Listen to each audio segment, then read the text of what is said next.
I'm here with one of Martha Washington's quilts.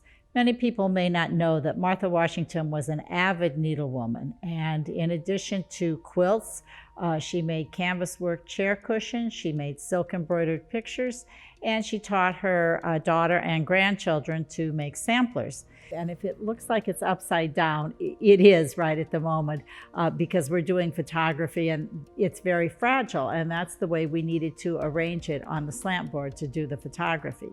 This particular quilt is called the Penn Treaty quilt, and it gets its name from this center panel in which you see this brown and white landscape. It is ultimately based on a very famous history painting by Benjamin West, painted in London in 1771, depicting William Penn's treaty with the Indians. That was the treaty by which William Penn acquired the land on which to build the city of Philadelphia. Well, this is a really important quilt. It is now about probably 220, 225 years old. One of the things that's interesting about the Martha Washington quilts is they contain some of the fabrics that we recognize in some of their surviving clothing. So it's always been said that, early Americans began quilting to use up fabric scraps. Here we can see pieces being reused from their clothing in the quilts. So for example, this kind of red, white, and blue check fabric in these diamonds here.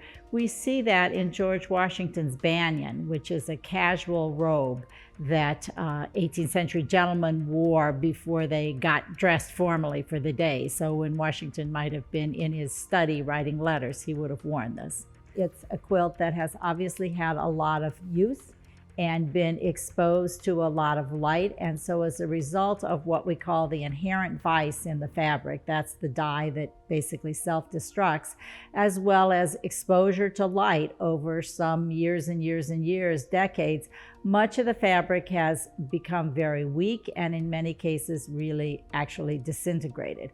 So if you look at that central panel behind me with the showing the scene of Penn's treaty, much of that brown dye has actually eaten itself up. And if you look closely, you can see that it's been kind of mended with a brown fabric behind it.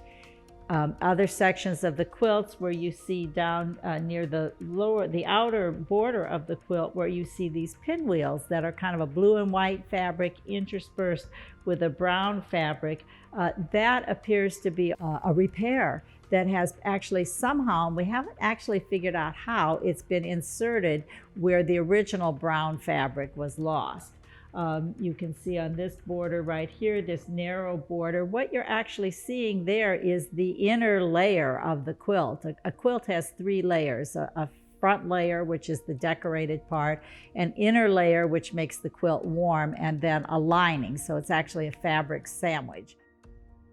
I think one of the reasons this quilt is significant is it really gives us a personal connection to Martha Washington.